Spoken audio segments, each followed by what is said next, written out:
Bonjour à toi.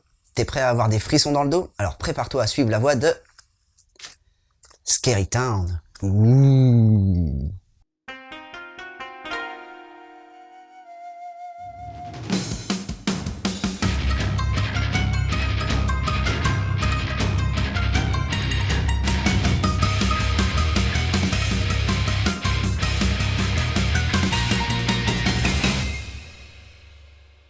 Toute l'histoire prend place à Kuromachi, avec ses superbes rues, ses parcs dotés d'une nature luxuriante. C'est dans cet environnement que l'on va suivre Koichi, un jeune étudiant, enfin étudiant c'est vite dit, car depuis quelque temps, il a décidé de ne plus aller au lycée, il ne sort plus du tout de chez lui d'ailleurs, et passe tout son temps prostré dans l'appartement de son père qui lui enchaîne les petits boulots, qui sont au passage de plus en plus étranges. Il va par exemple travailler dans un supermarché qui fait des offres spéciales pour les zombies, ou encore travailler dans un centre commercial souterrain. Bizarre tu vas me dire comme taf, hein. Et attends, ce n'est pas tout, car ces phénomènes paranormaux vont s'accentuer. Et Koichi ne va pas être épargné. Tout d'abord, sa voisine va essayer de le boulotter, son prof de chimie cuisine de la viande de zombie, enfin, on n'aimerait pas être à sa place. Un jour, le père de Koichi va disparaître et c'est là que tout va encore moins tourner rond.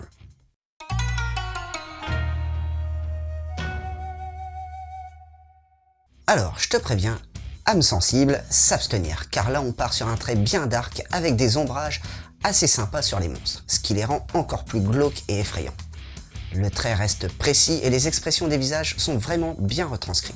On obtient donc une ambiance sombre, mais qui ne perturbe pas du tout la lisibilité des actions. Le dessin m'a d'ailleurs beaucoup fait penser au dessin de Hanazawa Kengo sur la série I Am a Hero, enfin surtout sur la manière d'esquisser ces monstres. Quant au Nemu, il ne part pas dans tous les sens et est assez structuré. On peut dire que Koike a su bien l'adapter aux différentes actions, ce qui rend la narration encore plus fluide. La jaquette et la première de couverture sont totalement différentes pour une fois. On a d'un côté une jaquette avec une tête de zombie digne des plus grands Romero, et de l'autre côté, on a une première de couverture avec un plan succinct de Kuromachi, avec les différents lieux où les actions vont se dérouler. Bien pratique pour ne pas se perdre d'ailleurs.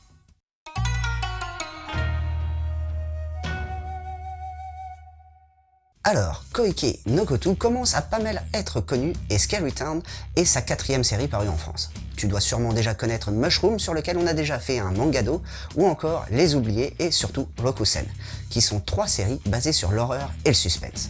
Là, avec ce titre, no Koto est sorti un peu de sa zone de confort car on reste malgré tout dans le thème de l'horreur, mais avec une dimension beaucoup plus humoristique. Et je pense notamment à la scène où le père de Koichi se retrouve à faire de la promotion pour un supermarché pour des zombies. La scène est tellement what the fuck comparée à l'ambiance installée qu'on esquisse un sourire en la voyant.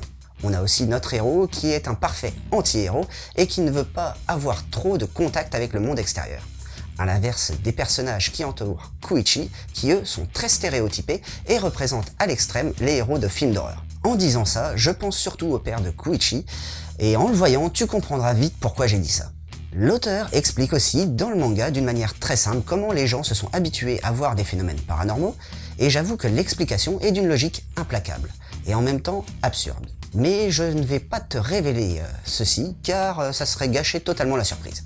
Un autre point fort de cette série est qu'elle est déjà terminée en 3 tomes, mais l'on sent que l'auteur aurait pu rajouter d'autres scènes assez facilement. On peut donc dire que pour cette série, l'auteur a su s'appuyer sur les stéréotypes du genre horreur pour les parodier subtilement et nous donner un mélange humour-horreur très bien amené. Si jamais t'as bien aimé cette série, il faudra que tu penses à regarder le film Bienvenue à Zombieland de Ruben Fletcher. Tu pourras y suivre Columbus, un gars pas trop doué dans les relations sociales et qui du jour au lendemain, il voit sa vie basculer avec une apocalypse zombie. Dans les grands classiques mélangeant humour et zombies, je te conseillerais aussi le sublissime Shaun of the Dead, un film réalisé par Edgar Wright, et qui reste pour moi un des piliers du genre zombie-humour. Dans ce dernier, tu pourras suivre Shaun, un trentenaire dont la vie est rythmée pour aller au boulot, voir sa copine et boire des coups avec son meilleur pote dans un bar. Une vérité quoi. Jusqu'au jour où les zombies arrivent. Et allez, un petit dernier pour la route. Tucker and Dale Fight le Mal, de Ellie Craig, où tous les clichés des films d'horreur vont être repris et on va les voir sous un autre angle. Je vous préviens, ça va changer votre vision sur les grands méchants. Et voilà, c'était Boubou. J'espère que t'auras appris pas mal de choses et que ça t'aura donné l'envie de lire Scary Town. Allez, sur ce, je te laisse, et n'oublie pas de suivre la voie du manga.